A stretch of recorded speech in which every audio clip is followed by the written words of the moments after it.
Dando sequência à nossa programação, convido ao palco para tomarem os seus assentos à mesa o excelentíssimo senhor Nelson Juliano Schaefer Martins, moderador dos trabalhos, que é magistrado estadual, foi magistrado estadual por 35 anos aqui em Santa Catarina, desembargador do TJSC até o final de julho deste ano, presidente do TJSC de 2014 a 2016, foi governador interino do estado em 2014 por 44 dias, professor e mestre em Direito da Universidade Federal de Santa Catarina. Acompanhando também o palestrante, o perito judicial Paulo Cordeiro de Mello, para darmos início à palestra. A perícia judicial no novo Código de Processo Civil.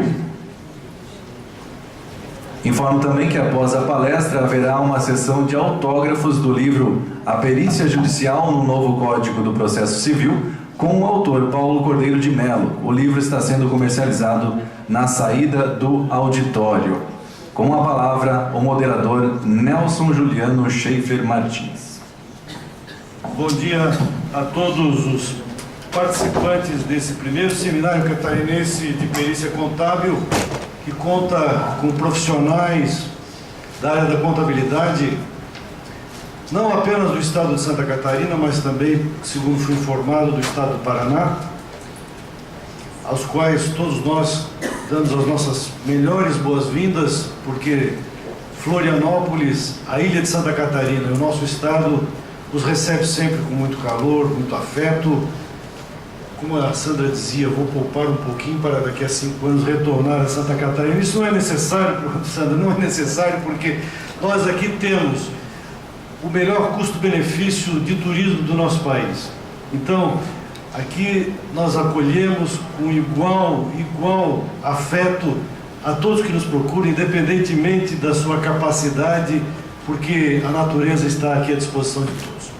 Muito obrigado, então, pelo convite que o Marcelo Sima e que o Cláudio da Silva formularam à minha pessoa para participar desse importante e qualificado evento, Dr. Paulo. Um evento que busca, creio que pela primeira vez, no âmbito do Conselho Regional de Contabilidade, discutir o tema que é o tema da hora, o tema do momento, que é o novo Código de Processo e todas as suas implicações. E não são implicações só técnicas, jurídicas, mas elas são implicações, acima de tudo, econômicas.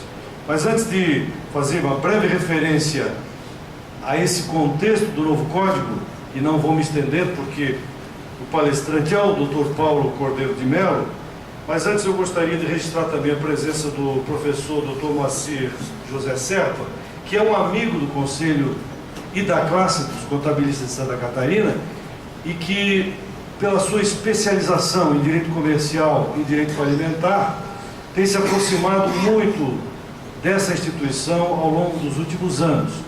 E ele hoje está aqui a nos prestigiar e comparece nesse evento justamente no dia do seu aniversário. Por isso, nosso abraço ao professor Serpa.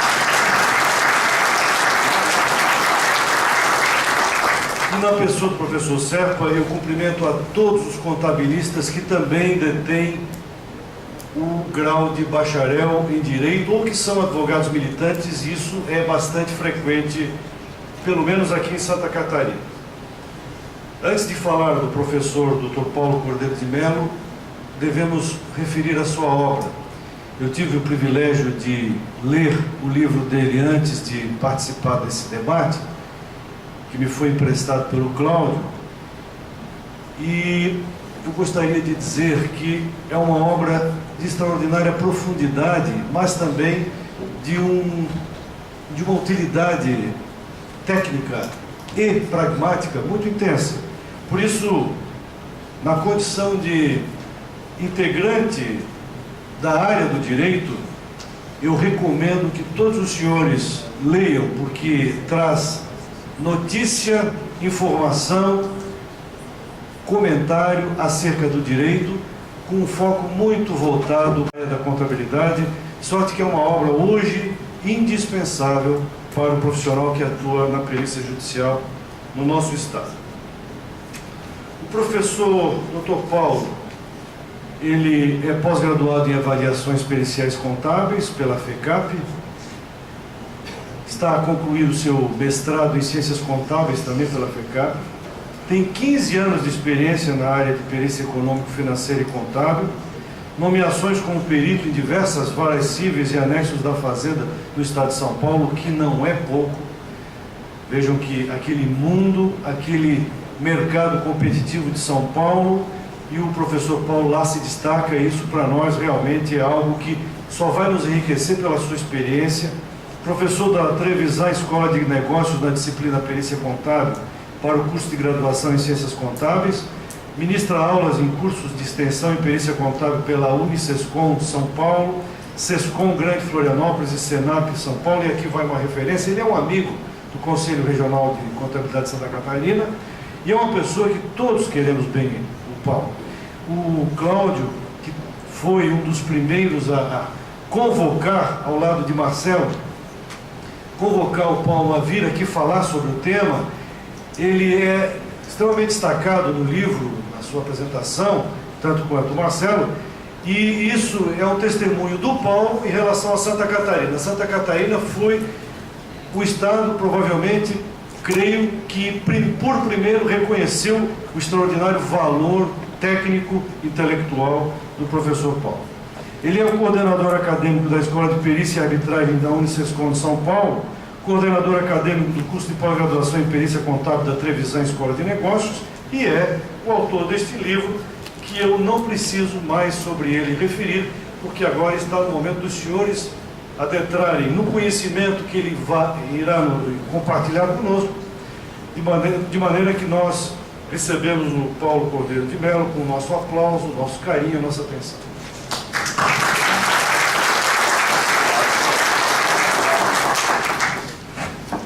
Bom dia, pessoal. Fico até sem jeito de falar depois. Até falar tanto assim.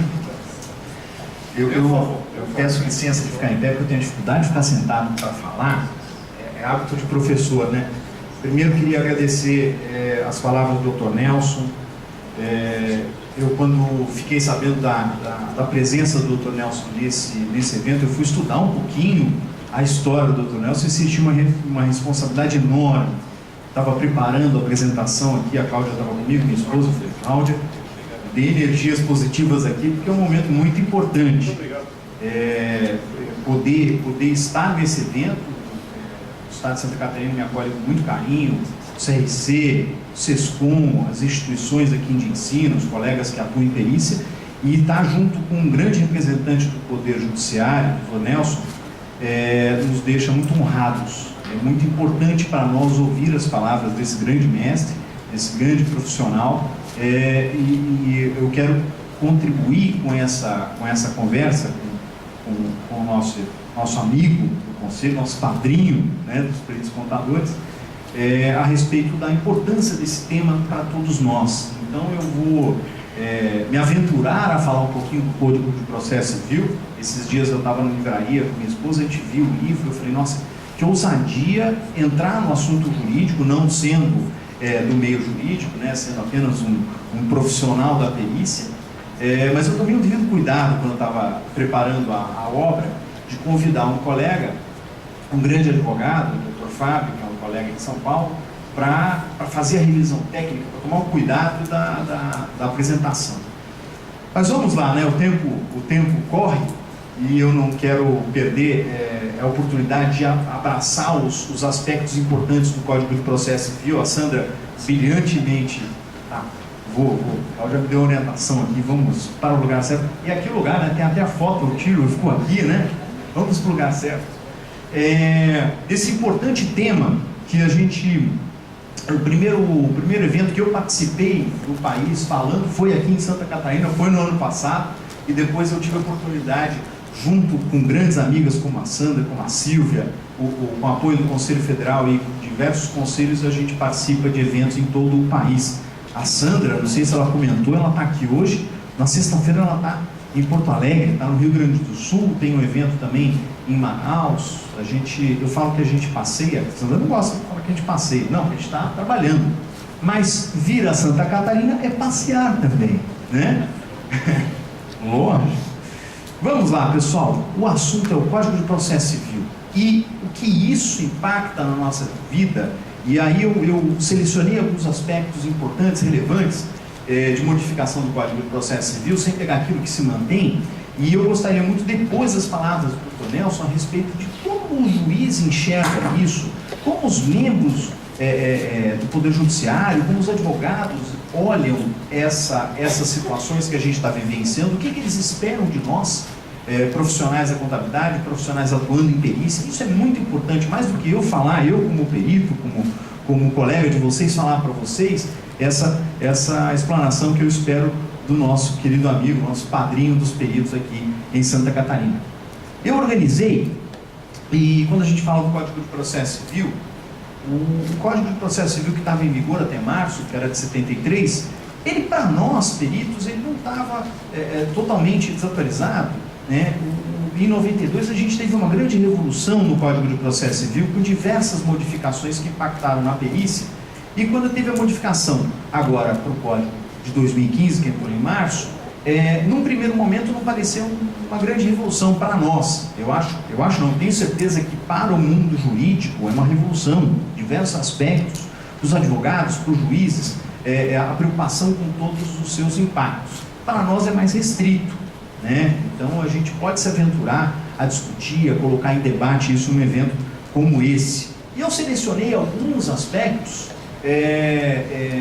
tem muita coisa para a gente falar, mas alguns aspectos pontuais que merecem destaque: honorários, a escolha de perito pelo juiz, indicação de assistente técnico, prova técnica simplificada, a condição que se modificou lá em 92 e se mantém sólida, a condição de parcialidade dos assistentes técnicos, substituição do perito. Sandra chegou a falar de aspectos aí relevantes a respeito disso, e aspectos inovadores mesmo, pontos como perito escolhido pelas partes, é uma coisa inovadora, colocada agora com um novo código. Já existia alguma coisa muito lá atrás no Código de Processo Civil que misturava um pouco essas figuras. Eu não vou me aventurar em falar da história toda, mas colocando no momento atual como isso é pontuado.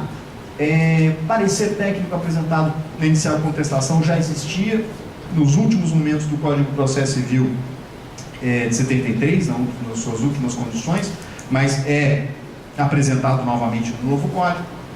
Conteúdo do laudo, a necessidade de comunicação às partes, a necessidade de comunicação aos assistentes técnicos do início da perícia e prorrogação para a entrega do laudo. Então, são vários aspectos, mas a gente vai pontual naquilo que chama atenção, naquilo que deve ser observado pelos profissionais que atuam em perícia. Começando, honorários, o assunto mais importante de todos. Não é o mais importante de todos? O mais importante de todos é o trabalho pericial. Mas a preocupação dos profissionais com a sua justa remuneração é totalmente válida. E mais do que isso, eu fiz uma sequência de organização de observações a respeito da legislação que impacta nós, uma sequência numérica dos artigos, né? E o Código de 73, ele tinha lá o seu artigo 33, que falava basicamente da condição de pagamento de honorários do perito e do assistente técnico. O novo Código, ele remonta aquele artigo através do artigo 95.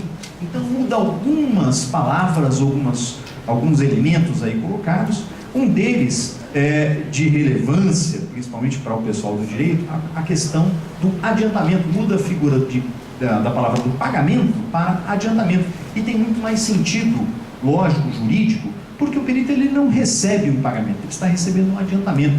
O processo só se resolve com a sua finalização, com o seu término, a sua questão sucumbencial. Então mudou-se aquela percepção, né? Cada parte adiantará a remuneração do assistente técnico, a do perito será adiantada, né, por uma das partes litigantes. Inovação do código coloca a possibilidade de rateio, divisão de valor, que não estava definido no Código de Processo Civil, era em alguns processos utilizado, mas está lá definida agora essa condição de divisão de valor entre os litigantes. Então, o autor e o réu poderiam ali ter a condição de divisão de valor. Um dispositivo que é muito utilizado, e a gente ouve essa condição de pagamento, do juiz determinar o depósito numa conta judicial e o perito receber esse valor. Salta aos olhos aí no novo Código de Processo Civil uma condição que parece favorável, mas a gente tem que olhar com um certo cuidado a condição de pagamento, que a gente vai ver até em outros dispositivos. Até então, o depósito judicial ficava condicionado à entrega do laudo, muito condicionado à situação de entrega do laudo. Entregou o laudo, levantamento daquele valor. Agora, esse valor, né, quando fica indicado lá o artigo 465, a gente vai ver, não coloca exatamente com essa condição e cria um certo risco dos profissionais que a gente deve observar. O artigo 95, ele inova também trazendo aspectos que não estavam definidos no código anterior, especificamente para a perícia, da condição de pagamento quando tem gratuidade de justiça. Isso já era uma realidade, não é uma situação nova, a gratuidade de justiça, impactando para os peritos, mas a condição de remuneração, de pagamento e observação de como seria isso realizado, está pontualmente colocado. A Sandra tem uma história, eu não sei se a Sandra chegou a comentar isso na sua apresentação, da participação do Conselho Federal de Contabilidade nas audiências do Conselho Nacional de Justiça, da condição, inclusive, de remuneração de peritos. Isso estava em audiência pública, já tem as resoluções colocadas, então é um ambiente novo a posição em relação pontualmente à organização e os detalhes para pagamento em assistência judiciária. É realidade para a justiça, é realidade para nós profissionais, participação em processos que têm assistência judiciária. Existe remuneração, as remunerações são em valores pequenos, né? Muitas vezes com uma certa dificuldade, mas a gente não pode fechar os olhos para isso. Isso é um elemento importante. E oportunidade profissional. Oportunidade profissional para entrada em perícia, muitas vezes é através dos processos de assistência judiciária. Então, fico alerta aí, aspectos relevantes. Um dos aspectos que eu acho importantíssimos e que até então colocava a posição dos juízes um certo desconforto de como realizar a definição de valor de honorários, o Código de Processo Civil não pontuava em nenhum momento a situação da estimativa, da proposta, do orçamento dos honorários periciais. O novo dispositivo, no artigo 465, ele é o primeiro que coloca pontualmente a necessidade no momento da nomeação do perito, ser aberto espaço para ele fazer a proposta de honorários. Como é que isso vinha sendo praticado até agora em todo o país? Os juízes arbitrando honorários, determinando o valor pela sua convicção, pela sua experiência, e isso deve ser respeitado, ou não se sentindo confortáveis, né, os juízes abrindo a possibilidade do perito fazer a proposta. O novo código, ele coloca uma condição única, né, que no ato da nomeação deveria ter ali o espaço para que o perito apresente e possa apresentar a sua proposta de honorários. Isso é muito importante, porque o juiz já tem uma série de atribuições, uma série de preocupações com todo o processo. E aí, no momento de nomeação, o ato de arbitrar os honorários do perito é mais uma reflexão que o juiz precisa tomar. Se existe a possibilidade, existe a condição do perito apresentar a sua proposta, e essa proposta vindo com condições técnicas, com critérios técnicos, o juiz pode ali analisar essa proposta, as partes vão poder se manifestar em relação àquilo lá. Que isso seja uma condição de melhora, de organização da condição técnica de honorários para os peritos. Então, dispositivo inovador, aspecto muito positivo para a condição de remuneração dos peritos. Agora, a gente tem que tomar muito cuidado, porque esse assunto é um assunto que gera um monte de debate, um monte de questões, eu preciso segurar para não ir longe. E talvez depois a gente ampliar essa discussão no final da apresentação. Não tem só honorários, né? Tem vários aspectos. Perito escolhido pelo juiz, assistentes técnicos indicados pelas partes, né? As partes têm ali os seus assistentes, ou podem ter seus assistentes técnicos de confiança. Essa condição ela estava definida no artigo 145 do antigo Código, que remetia também a condições do artigo 421. Esse dispositivo ele é retomado, né? Remontado no artigo 156 do novo Código de Processo Civil. E eu tenho que tomar cuidado para não falar demais, porque foi o grande aspecto colocado pela Sandra na sua apresentação e foi a justificativa para todo o desenvolvimento do Cadastro Nacional de Peritos Contábeis. Então a indicação está lá, né? A realização de cadastro, né, a formação de cadastro pelos tribunais, e o código indicou aí a possibilidade de comunicação, de consulta pública, inclusive consulta direcionada aos conselhos de classe. Então, não preciso falar muito mais sobre isso, Sandra, já falamos bastante? Mais ou menos? Segue a programação? Tá ótimo.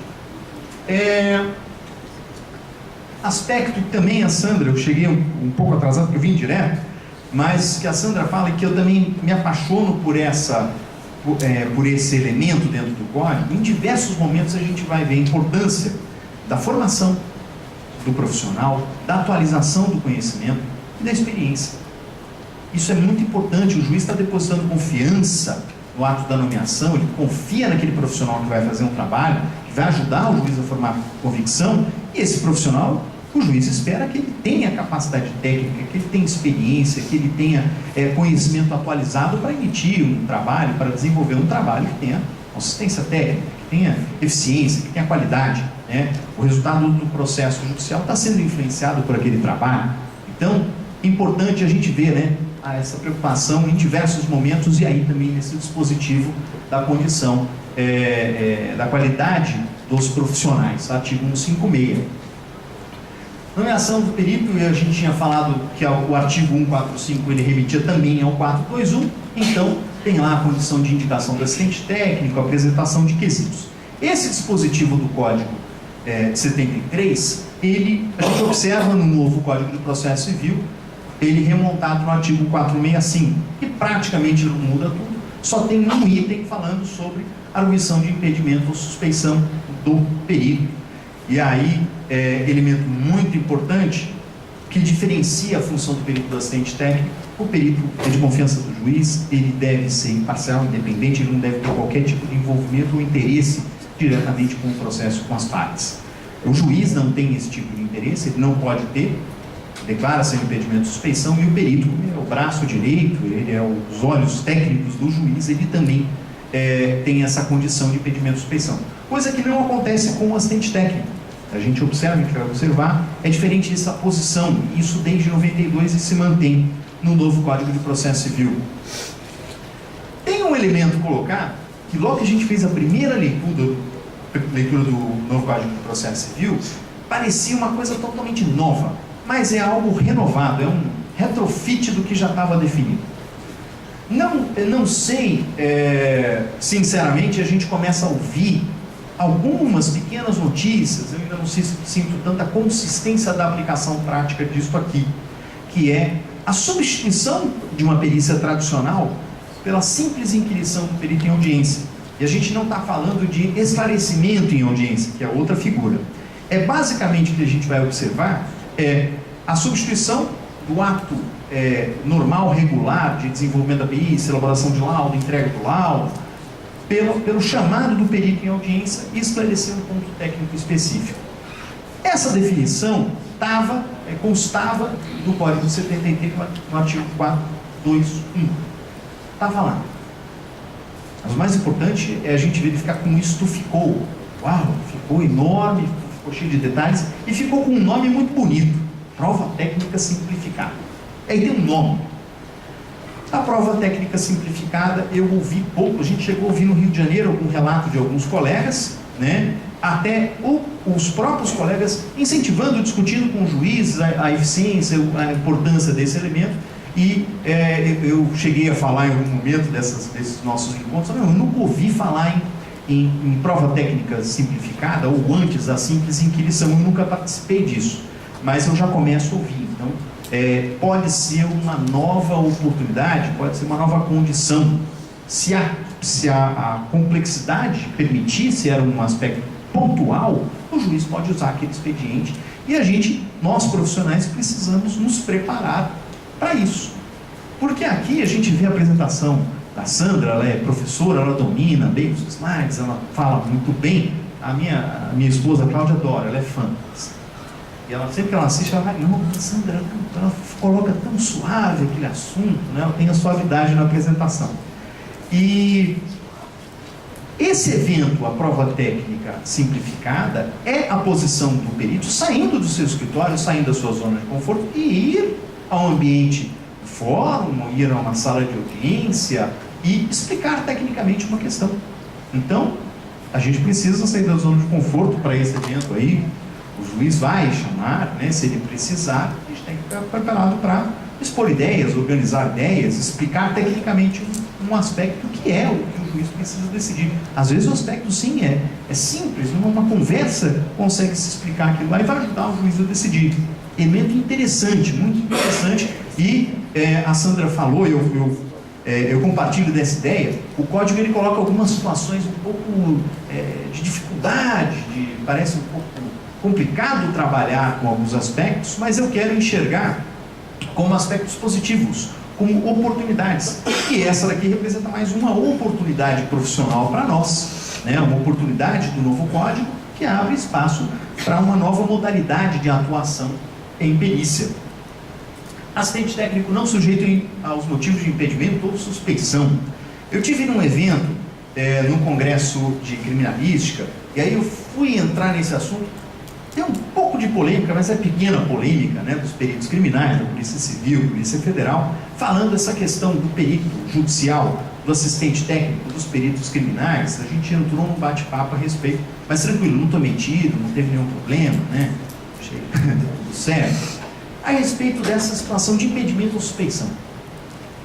O perito, nomeado pelo juiz, ele segue as mesmas condições de impedimento ou suspeição que ele sofre o juiz. O juiz não pode julgar uma ação que tem um parente dele litigando. Não pode. Mais do que ético, é uma determinação legal. O perito, da mesma forma. Os assistentes técnicos, por uma modificação que teve no Código de 73, lá em 92, se não me engano, falam da condição de não impedimento ou suspeição para esses profissionais. Não tem nenhum problema em relação a isso. Às vezes a gente pode olhar, isso aí não. Mas isso aí é a percepção que está muito definida no código e não mudou nada. Mas é importante a gente sempre observar, o assistente técnico é de confiança da parte. De confiança da parte não tem motivos de impedimento ou suspeição. Simples assim.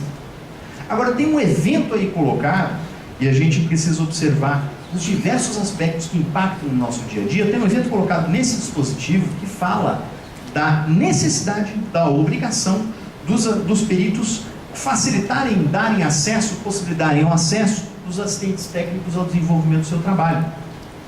Tem um outro dispositivo que a gente fala do comunicação às partes, que eu me lembro muito bem disso, em 2002, quando teve modificação no Código de Processo Civil para essa colocação do dispositivo, e quem me alertou foi um juiz, o Dr. Neymer Jorge Júnior, um juiz muito importante na minha vida, foi o juiz responsável pela minha primeira nomeação, e o juiz de carreira já estava bastante adiantado na sua função como juiz, e ele me chamou a atenção naquele primeiro momento. Olha, Paulo, tem que comunicar as partes por isso da perícia, dispositivo novo.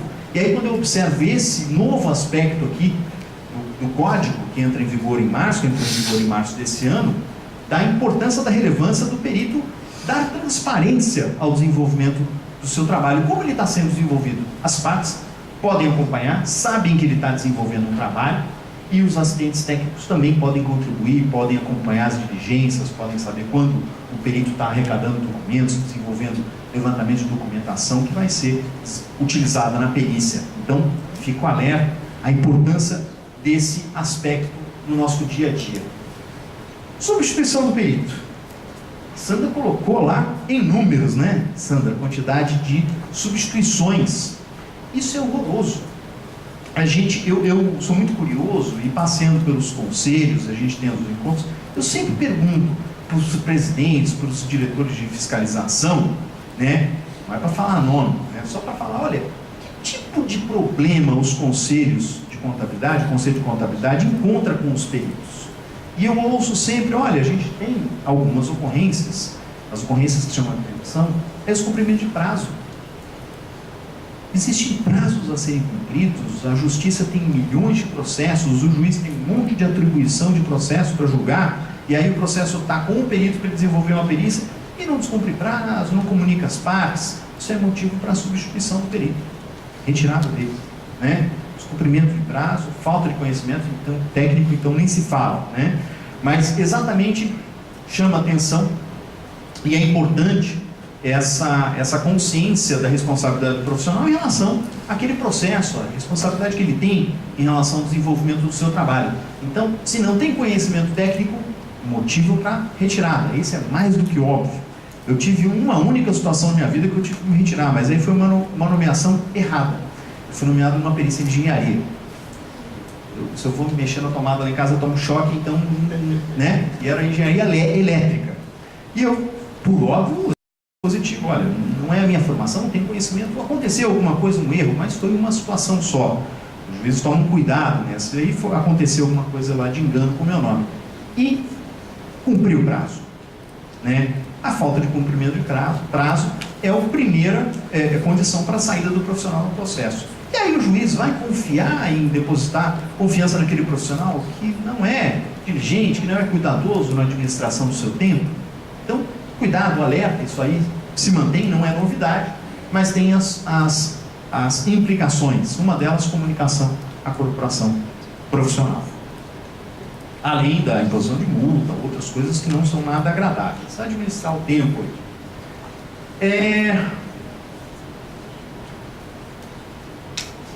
Quando a gente, lá nas aulas, né, a gente se preocupa muito com outras implicações com um ambiente muito maior. Quando a gente fala da perícia, é importante a gente observar os elementos que estão no Código Civil, não são tantos elementos, mas tem aspectos no Código Penal e Código de Processo Penal em relação à figura do perito. Não é o objeto de nosso estudo hoje, mas também chama atenção as condições de penalidade. E um dos aspectos novos que a gente tem, a questão do descumprimento de prazo e a substituição do perito, é a devolução de valor. Isso já é lógico, né? Condição legal, senão seria apropriação indébita. Imagina você, um profissional inicia um trabalho, recebe por aquele trabalho, não faz aquele trabalho. É óbvio que ele deve devolver aquele valor.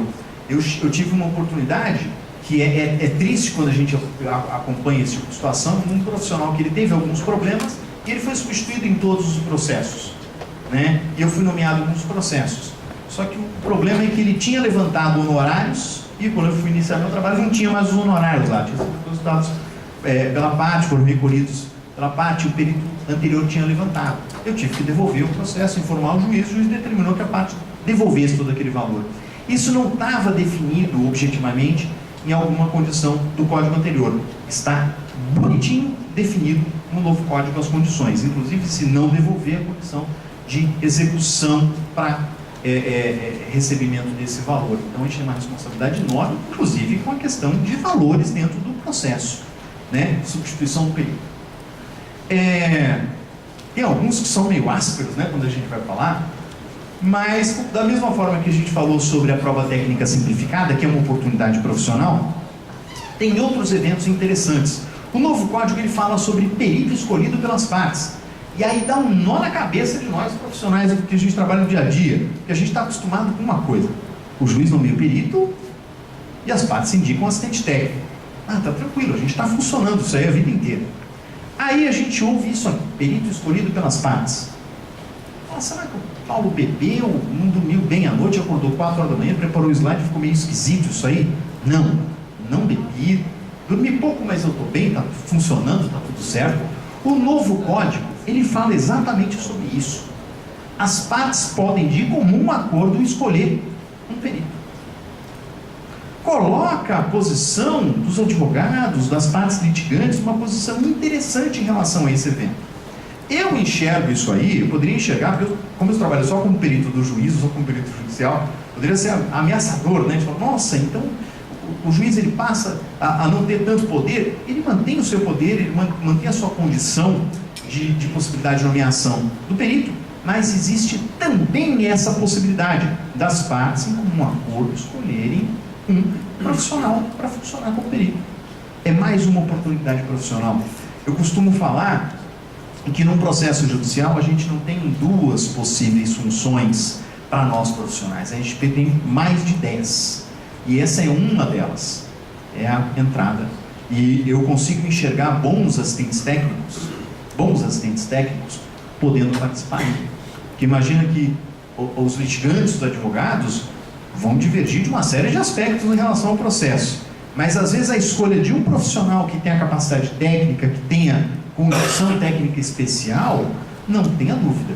e aí eles podem usar esse expediente para colocar a escolha do perito. E aí vai funcionar todo o procedimento tal como a gente já conhece. As partes podem indicar assistente técnico, né? O processo vai se desenvolver, a perícia vai se desenvolver com essa nova condição. Oportunidade para os profissionais. Parecer técnico na inicial ou na contestação. Aí a gente, muito acostumado com os procedimentos tradicionais, mas o parecer técnico não é depois do laudo? Sim, a figura tradicional que a gente conhece, entra o laudo, tem um tempinho depois entra pareceres técnicos, esses pareceres técnicos se manifestam sobre o laudo, mas a gente tem um artigo, o artigo 427, que ele já funcionava do antigo Código de Processo Civil, mas que eu sinto, já teve pesquisas a respeito disso, tem um trabalho feito pelo Giancarlo, lá em São Paulo, que ele é assistente técnico, pesquisando com os juízes a eficiência do artigo 427, como é que aquilo funciona, a percepção da importância desse aspecto. Eu sinto que ele ainda não foi tão explorado no potencial que ele traz de trabalhos para nós. Ele pode ser muito mais bem explorado.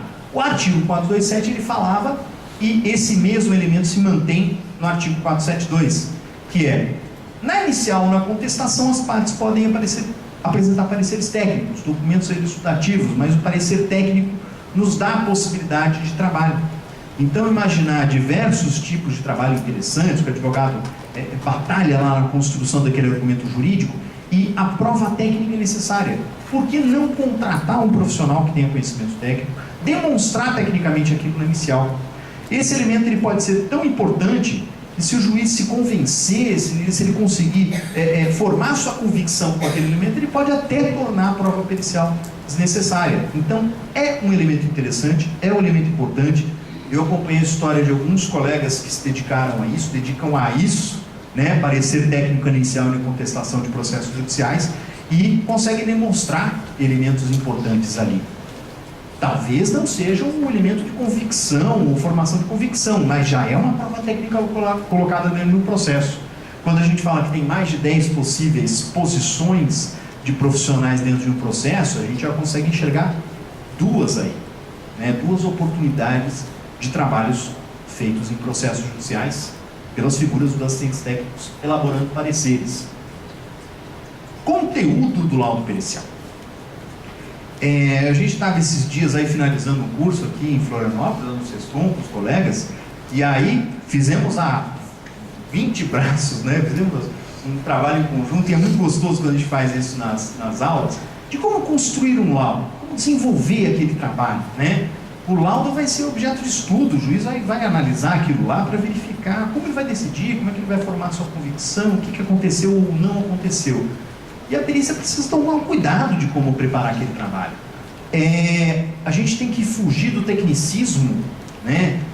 Entre contadores, o nosso papo pode funcionar muito bem, a gente brinca com isso, né? Debita, acredita, baixa, provisiona, tal. A gente fala isso para alguém que não é do nosso universo, é um papo de maluco. Eu estava fazendo uma apresentação lá em São Paulo, no CIE, vira conversa de maluco para quem é de fora. Não é? Não, baixou, provisionou. Aí o juiz, no ambiente dele, fala: pera um pouquinho, eu quero saber se foi pago ou não foi pago. Eu preciso dessa informação para decidir.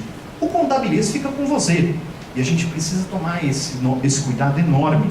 Quem vai ler o nosso laudo? A quem esse laudo interessa é importante? Ao juiz, ao desembargador, ao advogado, ao Ministério Público. Pessoas que têm que analisar uma série de aspectos jurídicos e aspectos técnicos, mas não é só da nossa área. É medicina, é engenharia, é química, é gemologia, né? Existem os gemólogos. Tem uma série de matérias técnicas de todas, e o juiz vai se debruçar em todos esses assuntos. Ele precisa de algo que seja acessível. A gente precisa entender essa necessidade e esse elemento. O antigo código, ele era infeliz em não dar os traços mínimos, os elementos mínimos de composição de um laudo. Então fala lá, o juiz nomeia o perito vai ter que entregar um laudo num prazo. Legal. O que tem esse laudo? Como é que é a cara desse laudo? Qual é o conteúdo desse laudo? E o novo código, ele é feliz nesse aspecto porque ele traça em elementos mínimos o que precisa ter naquele laudo. E a gente fez o desafio no nosso encontro lá de falar qual que é o objeto da perícia. O que a perícia está analisando? um objeto de estudo, um elemento que está sendo estudado, a análise é uma análise técnica. Não é uma análise pessoal, opinião pessoal, íntima, eu acho isso, né? É sempre uma condição técnica, e ela deve estar isso de maneira muito bem detalhada dentro do laudo. Indicação do método, a metodologia, a gente estava discutindo isso com os colegas, a metodologia mais utilizada por nós é a análise de documentos, né? Mas que isso esteja definido lá. Às vezes é um desenvolvimento de um cálculo, uma mensuração, um arbitramento, mas que o método esteja definido, né? Quem vai ler lá entende como é que aquilo foi construído. Não é mágica, né? Ah, não, chegou o seu resultado por método mágico. Não pode, né? Não é um método científico, né? É um método que tem que estar definido, tem que estar colocado. Tem uma palavra aí que às vezes assusta os profissionais que atuam em perícia, os novos então nem se fala, quesitos. Ficam assombrados, assustados com os quesitos. A gente tem que ter calma, tranquilidade e responder aquela dúvida técnica, né? De maneira técnica, de maneira fundamentada, e o código fala, resposta conclusiva a todos os quesitos. Faltou um elemento, né? Não tem um elemento falando ali do item conclusão, mas ele coloca no item seguinte que o perito deve apresentar fundamentação, tal, indicando como alcançou as suas conclusões. Então, sim, o laudo precisa de um item que seja conclusões. O que ele alcançou? Qual o resultado? Qual é a condição técnica final daquele trabalho, né? E olha que bonito, linguagem simples, linguagem acessível, o juiz vai conseguir ler e entender. Mais do que isso, fica um alerta, o perito não pode ultrapassar os limites. Quando a gente vai ler o livro do Dr. Nelson lá, fala do poder do juiz, mas não no poder no sentido de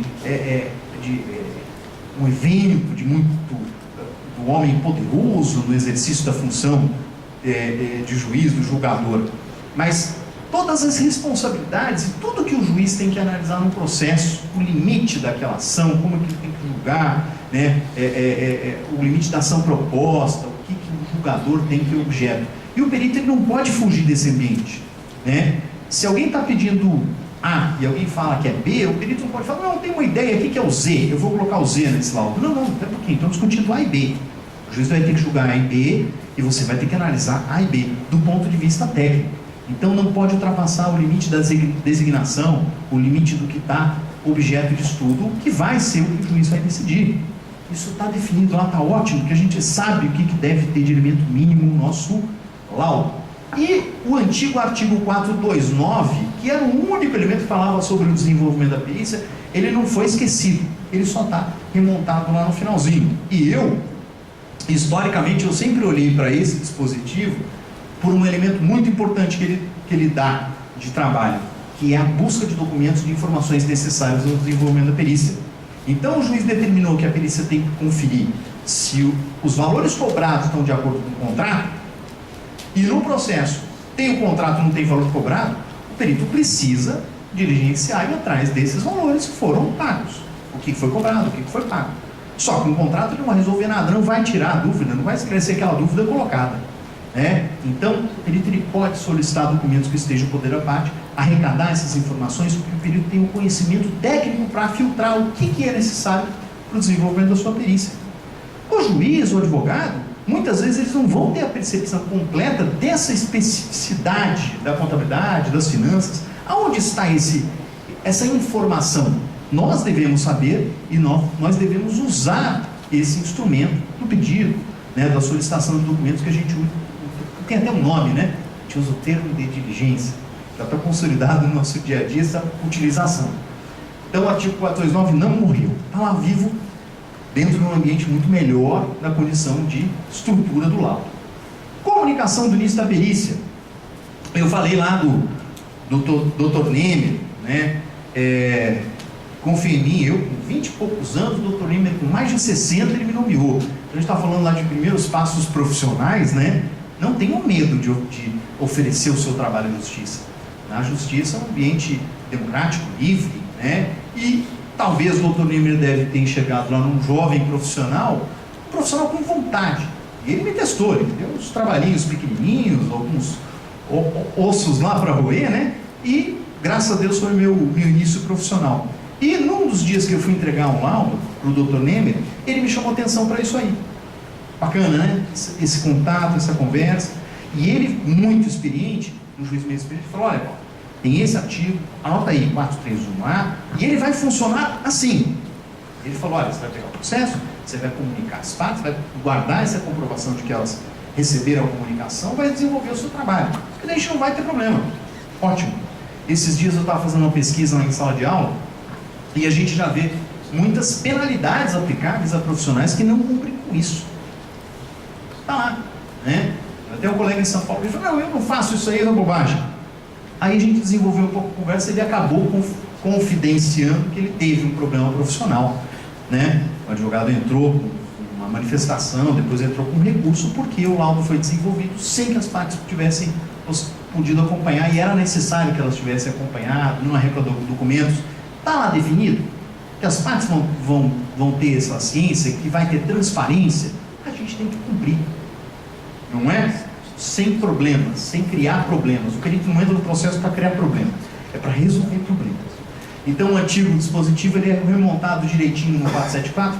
Ah, Paulo, mas poxa, você está falando de coisa que continua, mas é tão importante esses elementos, né? Alguns elementos que se mantêm, mas no dia a dia eu vejo alguns profissionais se atrapalham por um detalhe, um elemento pequenininho, né? Então isso aqui me chama bastante atenção, se mantém e é importante, eu acho bastante importante para os profissionais. Prorrogação de prazo. Quando eu estava desenvolvendo a publicação e com o apoio do Fábio é advogado, então às vezes não é um bom conselheiro, né? A gente tem que brincar sempre com os advogados. Às vezes não é um bom conselheiro, porque ele tem uma visão, né? E respeito muito a visão dele. Achei interessante, a gente participou de um evento na OAB lá em São Paulo, em São Bernardo. A OAB marcou um evento na OAB São Bernardo no dia 18 de março. E era um evento, um congresso sobre o Código de Processo Civil. Tinha 700 advogados inscritos, uma loucura lá. Eu fui junto com o Fábio, a gente foi falar disso aí. E a gente parou exatamente nesse ponto aí. A possibilidade de prorrogação de prazo. O antigo dispositivo, ele colocava, e me parece um pouco nebuloso, né? Porque coloca uma responsabilidade do juiz de definir qual é essa condição de prazo, né? O código ele coloca lá por uma vez só.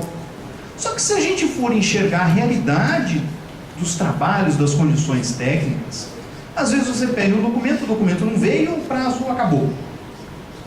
Mas não é porque o perito não teve o cuidado do critério, porque o documento não veio. E aí como é que eu vou fazer? Na mágica a gente não faz. Vai pedir um prazo de prorrogação justificado. Por quê? Porque aquele documento, aquela informação necessária para a perícia não foi apresentada. E o juiz entende, ele vai perceber a necessidade daquilo e vai definir o prazo. O novo código, ele coloca uma coisa ameaçadora para os profissionais da perícia. Porque fica parecendo, é a preocupação minha, a preocupação dos profissionais, é importante que os nossos colegas do direito estejam aqui, o doutor Nelson. Eu queria fazer essa pergunta para ele, depois para ele contar para a gente como é que ele entende, como é que ele percebe isso.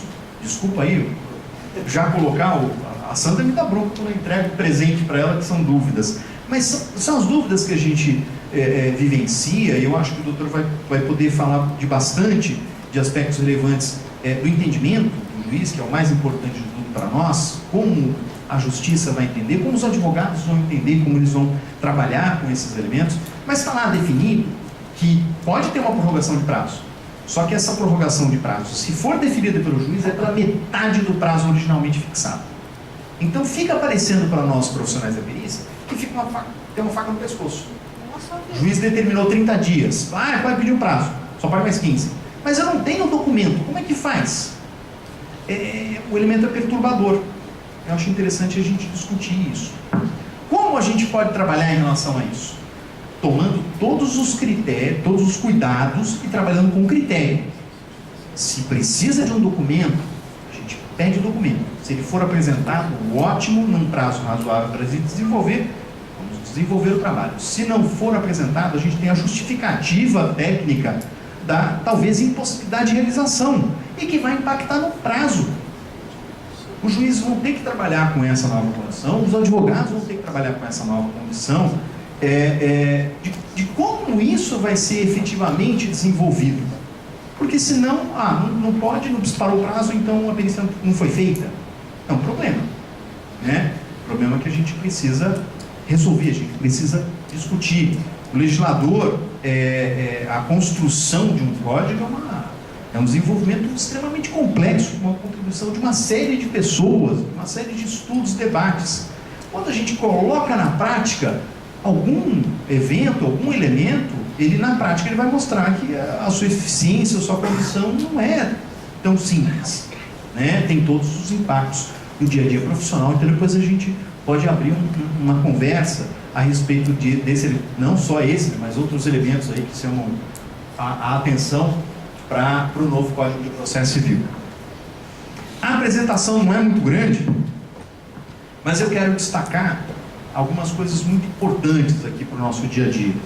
Esses elementos que a gente falou, conteúdo do laudo, proposta, prova técnica simplificada, parecer técnico inicial, todos os outros eventos, eles são, alguns já existentes, já eram existentes no Código de 73, alguns são totalmente novidade.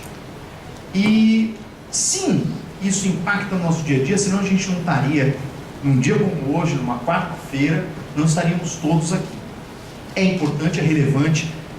Quanto mais a gente fala do novo Código de Processo Civil para os profissionais do direito, é impressionante a quantidade de discussões, de debates, de fóruns, de eventos praticados, realizados.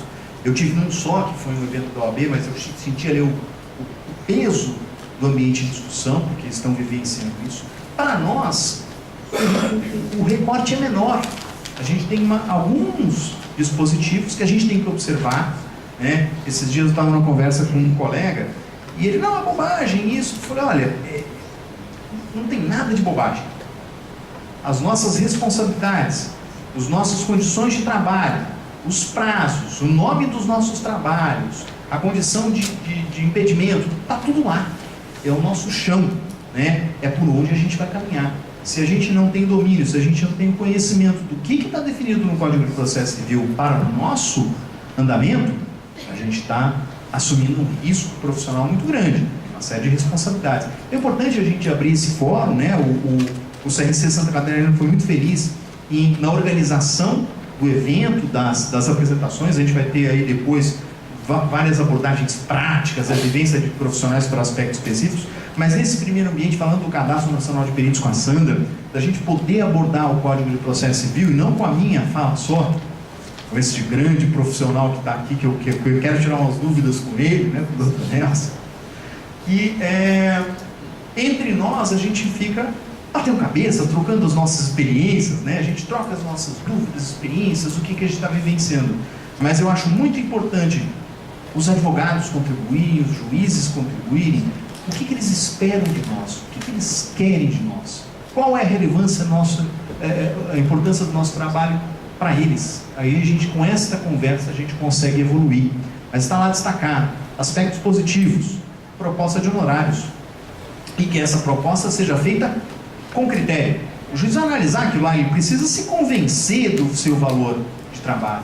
As partes precisam se convencer, né, de que aquilo é naquele patamar de valor. Às vezes é pequeno, às vezes é muito, né, numericamente, mas tem que ter harmonia com o quanto vai ser desenvolvido de trabalho. Estrutura da prestação do laudo. Ótimo, agora a gente tem um elemento mínimo no Código de Processo Civil. Deve respeitar, deve observar todas aquelas condições. Cadastro de peritos pelos tribunais de justiça. O Tribunal de Justiça de Santa Catarina é inovador nesse sentido. Já existe um cadastro, você estava comentando, eu acompanho isso, eu faço a lição de casa, quando eu faço o curso aqui, eu vejo tudo que está acontecendo aqui. E já existe de um bom tempo o cadastro do Tribunal de Justiça de Santa Catarina, já é bastante utilizado, tem uma condição bastante divulgada pelos profissionais. Não vou falar mal de São Paulo, porque vez ou outra eu entro nessa via fácil de falar mal de São Paulo, né? Tem trânsito, tem poluição, tem violência, não tem essas belas praias nem a serra com neve, né? A gente estava convencendo a Santa, o Dr. Nelson falou muito bem. É impressionante, Santa Catarina tem praias maravilhosas, e depois você vai para a serra, tem frio, tem neve, né? Como é que vocês conseguem isso no mesmo ambiente, né? É invejável. Mas o que eu ia brincar com São Paulo é que em São Paulo não existe um cadastro de peritos do tribunal. É o maior tribunal do país, é um estado importante, mas não tem, isso está bastante atrasado, né? Já tem uma previsão de início disso aqui mais para o final do ano, e em Santa Catarina está meio adiantado. Como somos de Santa Catarina, a gente está falando aqui para Santa Catarina, isso é bastante adiantado. Sem repetir a conversa, a nossa coordenadora, Sandra, eu faço parte da comissão do Conselho Federal de Contabilidade que trata do cadastro, e teve algumas perguntas aí falando do cadastro. Ele foi criado pelo Conselho Federal, essa é uma iniciativa muito importante, e a primeira do país.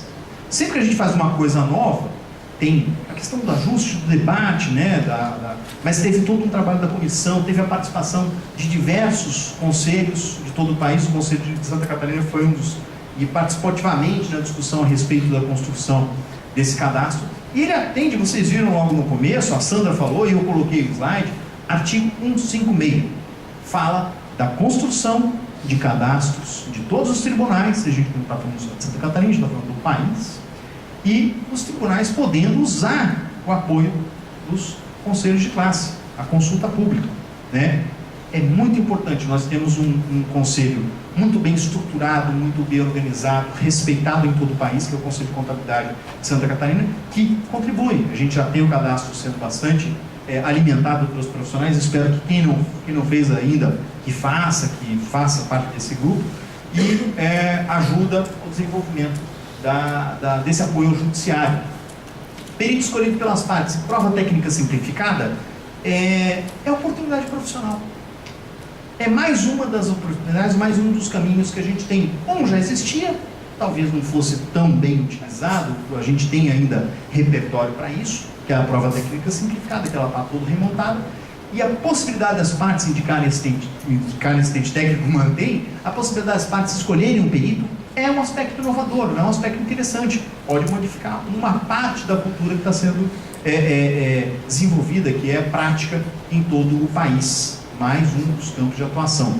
Como é um perito, né, ou um colega de vocês falando sobre perícia, eu enxergo o código com algumas dificuldades, sim, mas com muitas oportunidades da gente refletir a respeito e da gente encontrar ali um bom campo de atuação. E sim, a perícia contábil está em grande destaque em todo o país. A gente tem acompanhado o desenvolvimento desses projetos, e aqui em Santa Catarina com 2 destaques. A gente tem uma comissão, né, tratando disso, tem membros aqui hoje com a gente, a comissão de perícia, então são apoiadores e divulgadores das iniciativas, e apoiaram junto com o CRC a criação desse primeiro encontro, desse primeiro seminário. E eu quero vir de qualquer jeito no ano que vem, nem que seja que seja vindo na noite anterior para poder descansar, para poder comer uma ostra, né?